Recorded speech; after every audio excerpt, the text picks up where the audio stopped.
அனைவருக்கும் வணக்கம். Previous year questions நம்ம அப்லோட் பண்ணியிருக்கோம். அதோட சொல்யூஷன்ஸ் கேட்டிருந்தீங்க. ஸோ அதோட சொல்யூஷன் இப்போ ஸ்டார்ட் பண்ணியிருக்கோம். ஏற்கனவே பார்த்திங்கன்னா 9 கொஸ்டின்ஸுக்கு சொல்யூஷன் டீட்டெயில்டு சொல்யூஷன் அப்லோட் பண்ணியாச்சு. இப்போ 10th நம்ம ஸ்டார்ட் பண்ண போகிறோம்.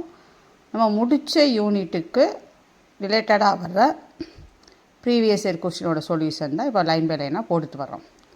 நம்ம யூனிட் அந்த சைடு முடிக்க அந்தந்த யூனிட்டோட ப்ரீவியஸ் இயர் கொஸ்டின்ஸை டீட்டெயில்டு சொல்யூஷனாக நம்ம வீடியோவை அப்லோட் பண்ணிடலாம்.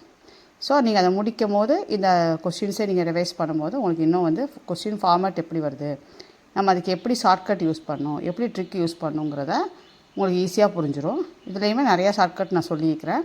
ஸோ வீடியோ ஸ்கிப் பண்ணாமல் பாருங்கள். இப்போ 10th பார்த்திங்கன்னா 2 characteristic root of the matrix 0 1 2 1 0 minus 1 2 minus 1 0 and minus 1 plus or minus root 3. Then the third characteristic root. அப்போ third characteristic root என்னவா இருக்கும்னு கேட்குறாங்க. 1 minus 1 2 minus 2. இப்போ 2 characteristic root தெரிஞ்சு போச்சு இல்லைங்களா. 2 characteristic root minus 1 plus root 3 1, இன்னொன்று minus 1 minus root 3 1. So 2 characteristic root தெரிஞ்சு போச்சு. third characteristic root கேட்குறாங்க. இந்த மேட்ரிக்ஸ் கொடுத்துட்டாங்க. ஸோ நம்ம என்ன பண்ணணும் அப்படின்னா, நம்மளுக்கு ஒரு ரூல்ஸ் தெரியும். என்ன ரூல்ஸ் தெரியும்னா, இந்த டயக்னல்ஸ் இருக்குதுங்களா, சம் ஆஃப் த டயக்னல் அது எதுக்கு ஈக்குவலாக இருக்கும்னா, இந்த 3 ரூட்டை ஆட் பண்ணி வர ஆன்சருக்கு ஈக்குவலாக இருக்கும். சம் ஆஃப் த ரூட் 3 ரூட்டை நீங்கள் ஆட் பண்ணி வரது இந்த டயக்னலுக்கு ட்ரேஸ் ஆஃப் த மேட்ரிக்ஸ் சொல்லுவோம் இல்லைங்களா. இப்போ சம் ஆஃப் த டயக்னலுக்கு ஈக்குவலாக இருக்கும். So -1 + √3 -1 minus root 3. Third one நம்மளுக்கு தெரியாது, தேர்டு ரூட்டு தெரியாதுன்னா λ3னே வச்சுக்கோங்க, ஈக்குவல் டு 0. சரிங்களா. சம் ஆஃப் த டயக்னல் பாருங்கள், இது 0 + 0 + 0 அப்போ 0. இதில் +√3 -√3 கேன்சல் ஆயிரும். ஸோ -1 -1 -2 + λ3 = 0. அப்போ λ3 = 2. λ3 = 2. ஸோ ஆப்ஷன் பார்த்திங்கன்னா இதுக்கு ஆப்ஷன் சி. சரிங்களா. இதுதான் 10th ஒன்.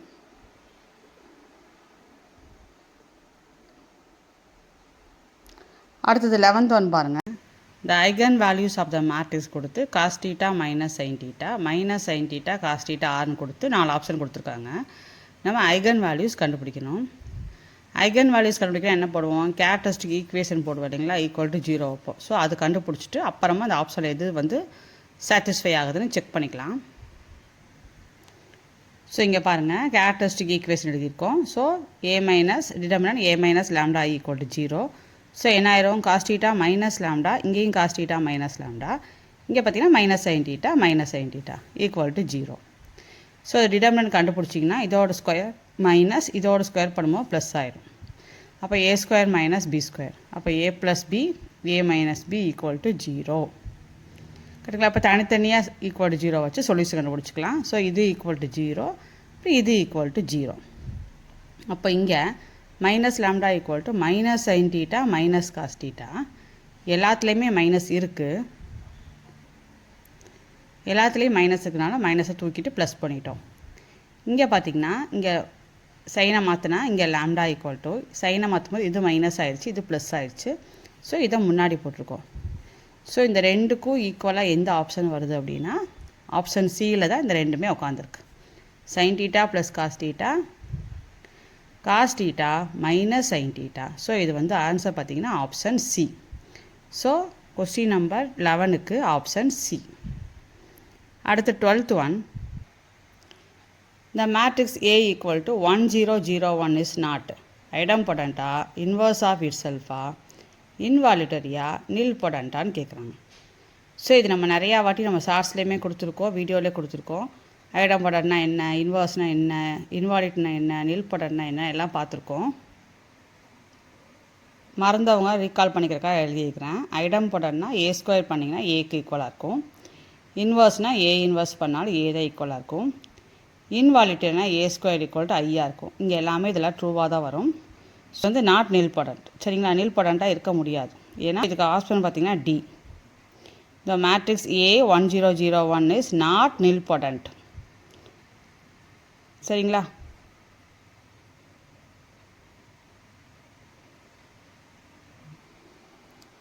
ஸோ இது வந்து ஐடம்பொடன்ட் வந்து ட்ரூ ஆகுது. ஏன்னா A square equal to A satisfy ஆகுது. இன்வர்ஸும் ட்ரூ ஆகுது. ஏ இன்வர்ஸ் ஈக்குவல் டு ஏவும் சாட்டிஸ்ஃபை ஆகுது.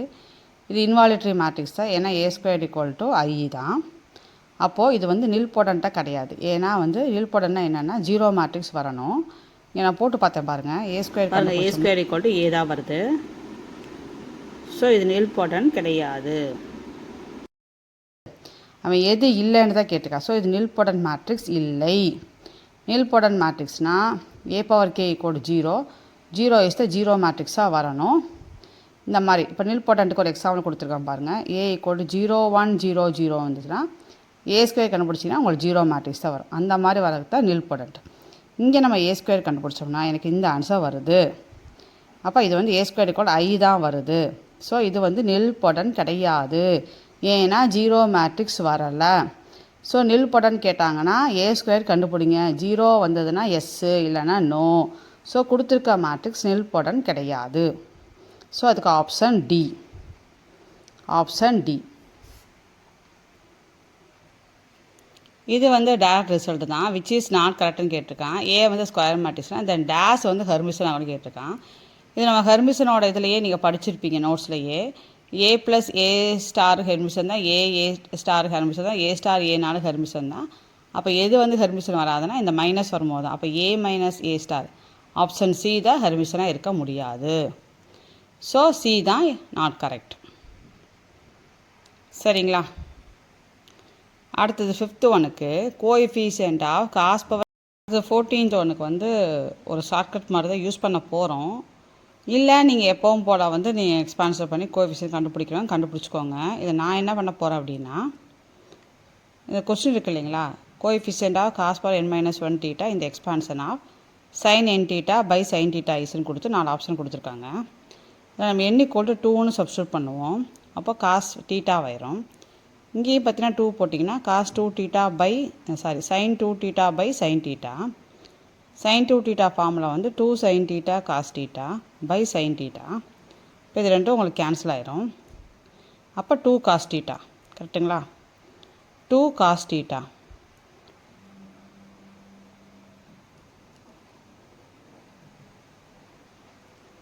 அப்போ என்ன வந்துருச்சு? Cos theta equal to 2 cos theta. அப்போ வந்து கோஎஃபிஷியன்ட் பார்த்தீங்கன்னா அந்த கோஎஃபிஷியன்ட் மட்டும் பார்த்துங்க 2 வருது. ஸோ அதே மாதிரி n = 2 இங்கே போட்டு எந்த ஆப்ஷனுக்கு வந்து ஆன்சர் 2 வருதோ அதுதான் ஆன்சராக இருக்க வாய்ப்பு இருக்குது. ஸோ இங்கே போட்டிங்கன்னா 2^2 - 1 2^1 வரும். 2 வந்துருச்சு. இது பார்த்திங்கன்னா 2^2 4 ஆயிடுச்சு. இது பார்த்திங்கன்னா 2³ 8 வந்துடும். இது பார்த்திங்கன்னா 2² 4 வந்துடும். ஸோ அதில் வந்து ஆப்ஷன் பார்த்திங்கன்னா ஏ. இந்த மாதிரி ஏதாவது இந்த மாதிரி கோஎஃபிஷியன்ட் கேட்டாங்க, இந்த மாதிரிலாம் பண்ணாங்கன்னா n = 1 n = 2 இப்படி ஏதாவது ஒன்று போட்டிங்கன்னா அது ஆன்சர் கண்டுபிடிக்க ஈஸியாக இருக்கும். இது ஒரு ட்ரிக்கு தான். இல்லை அப்படின்னா நீங்கள் வந்து உங்களுக்கு வந்து நீங்கள் ப்ராப்பர் மெத்தடில் போட்டு ஆன்சர் ஃபைண்ட் பண்ணிக்கோங்க. ஆனால் ஆப்ஷன் பார்த்திங்கன்னா ஏ தான் வரும். இதுக்கு option A.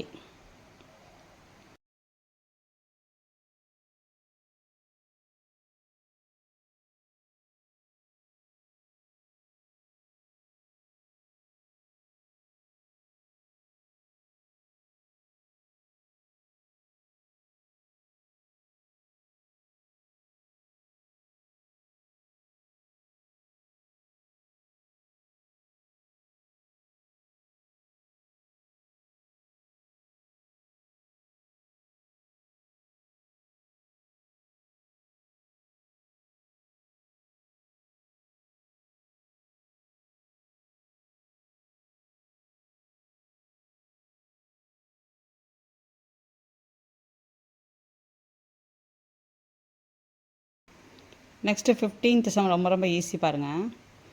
Some of the coefficient இந்த எக்ஸ்பான்ஷனா 1 + x^n கொடுத்துட்டு ஆப்ஷன் பாருங்கள் 2^n 3^n 2^n - 1 3^n - 1 கேட்குறாங்க. இந்த மாதிரி கொடுத்துட்டாங்கன்னா ரொம்ப ஈஸிங்க. x = 1 போடுங்க. அப்போ x = 1 போட்டிங்கன்னா 1 + 1 அப்போ 2. இப்போ 2^n தான் ஆன்சர். ஈஸியாக முடிஞ்சிடும்.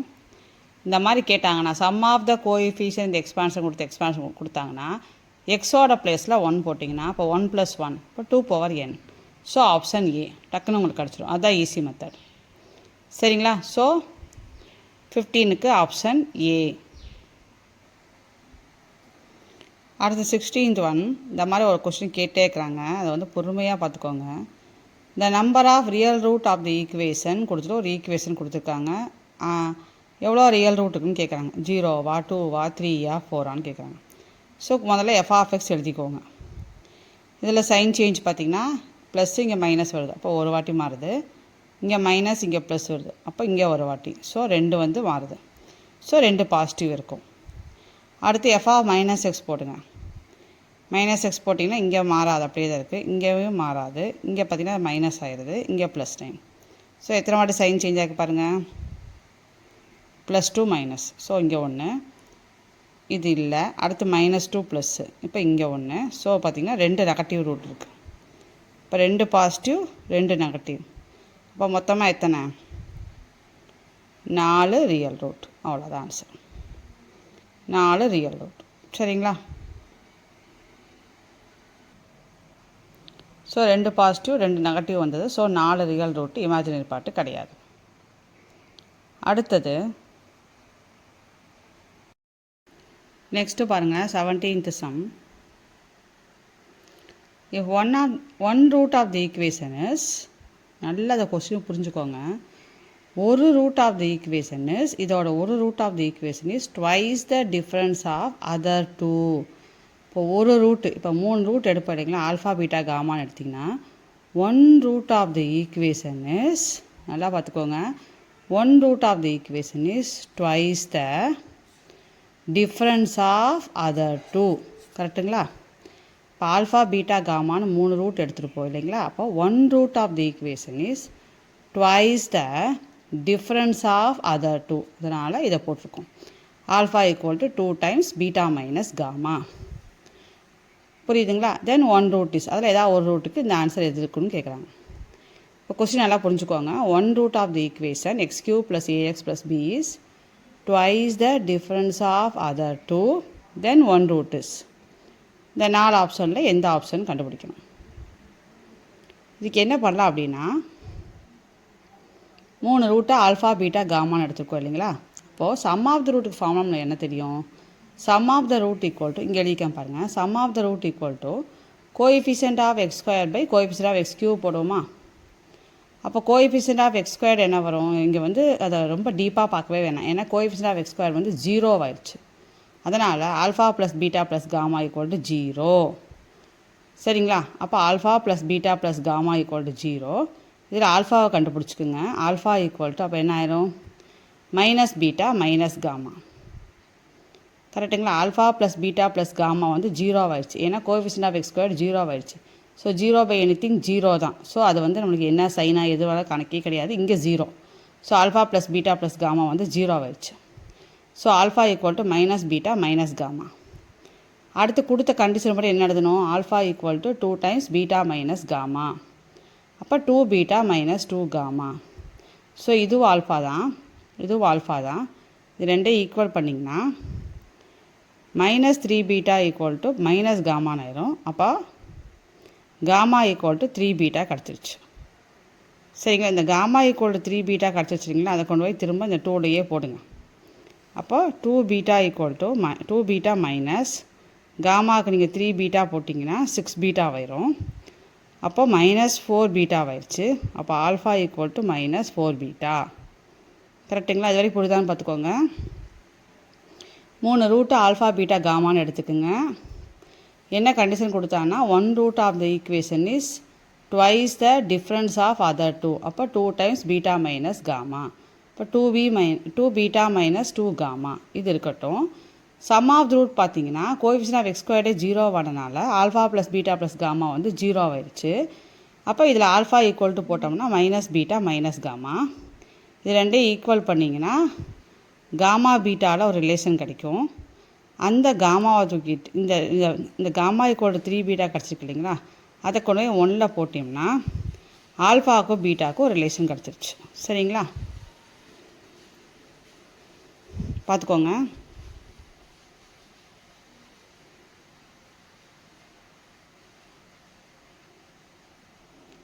அவ்வளோதாங்க. இப்போ தான் பாதி கடல் தாண்டியிருக்கோம். அடுத்து ரூட்ஸ் இப்போ வந்ததெல்லாம் எழுதிக்கிங்க. ஆல்ஃபா பீட்டா காமான்னு எடுத்தோம். ஆல்ஃபாவோட ரிலேஷன் படி என்ன வந்துச்சு, ஆல்ஃபா வந்து -4 பீட்டா வந்தது, காமா வந்து 3 பீட்டான்னு வந்துச்சு. பீட்டாவை பீட்டான்னு தான் வச்சுருக்கோம். சரிங்களா? இப்போ அடுத்தது sum of product of roots என்ன எழுதுவோம், coefficient of x by coefficient of x க்யூப்னு போடுவோம் இல்லைங்களா? இல்லை கோஎஃபிஷியன்ட் ஆஃப் எக்ஸ் வந்து A, coefficient of x cube வந்து 1, ஸோ a/1 இங்கே ஏன்னு வச்சுக்குவோம். அடுத்து ப்ராடக்ட் எல்லாம் எழுதிட்டு வாங்க. அப்போ என்ன வரும், 2 2வாக எழுதுங்க. எப்படினாலும் எழுதிக்கிங்க. நான் ஃபஸ்ட்டு இது எழுதிக்கிறேன், அப்புறம் இது 2 எழுதிக்கிறேன், அப்புறம் இது 2 எழுதிக்கிறேன். ஈக்குவல் டு ஏ. இதெல்லாம் இன்டூ பண்ணோம்னா, இன்டூ பண்ணி முடிச்சுட்டு சிம்பிளிஃபை பண்ணிங்கன்னா -13 பீட்டா ஸ்கொயர்ட் ஈக்குவல் டு ஏன்னு வருது. சரிங்களா? -13 பீட்டா ஸ்கொயர்ட் ஈக்குவல் டு ஏன்னு வருது. அது இருக்கட்டும். அடுத்து ப்ராடக்ட்டுக்கு ஃபார்முலா என்ன, minus constant by coefficient of x க்யூப்னு போடுவோம். இப்போ மைனஸ் கான்ஸ்டன்ட் வந்து இங்கே -BA, பி தான் கான்ஸ்டன்ட்டு. இப்போ -B/1 வரும். இப்போ ப்ராடக்ட் வந்து -B. ஸோ இது ப்ராடக்ட்னால் 3 இன்ட்டு பண்ணிங்கன்னா என்ன வரும், -12 பீட்டா க்யூப் வந்துடும். So -12 beta cube equal to -Bனா மைனஸ் கேன்சல் ஆயிரும். அப்போ 12 beta cube equal to B. கரெக்டுங்களா? அடுத்தது இதையும் டிவைட் பண்ணுங்கள்.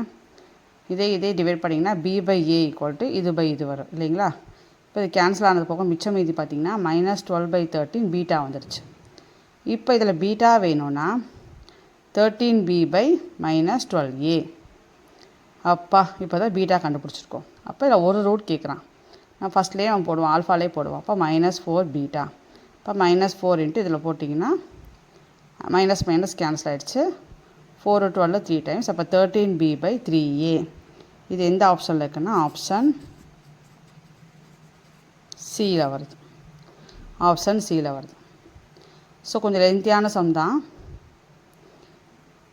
3 ரூட் கண்டுபிடிச்சிட்டு sum of product of root போடுங்க. ப்ராடக்ட் கண்டுபிடிங்க.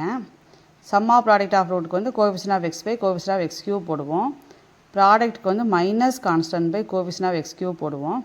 இது ரெண்டையும் டிவைட் பண்ணிவிட்டு பீட்டா கண்டுபிடிச்சி அதை கொண்டு போய் இதில் போட்டிங்கன்னா உங்களுக்கு ஒரு ரூட் கிடச்சிரும். ஸோ அது வந்து ஆப்ஷன் சியில் வருது. இதோட வந்து எத்தனை சம் முடியுது அப்படின்னா, இதோட பார்த்திங்கன்னா கொஸ்டின் வந்து 17 கொஸ்டின்ஸ் வந்து முடியுது. பேலன்ஸ் உள்ள வந்து நம்ம அடுத்த வீடியோவில் கன்டினியூ பண்ணலாம். தேங்க்ஸ் ஃபார் வாட்சிங். லைக் போடுங்க, சப்ஸ்கிரைப் பண்ணுங்கள், ஃப்ரெண்ட்ஸுக்கு ஷேர் பண்ணுங்கள். நன்றி, வணக்கம்.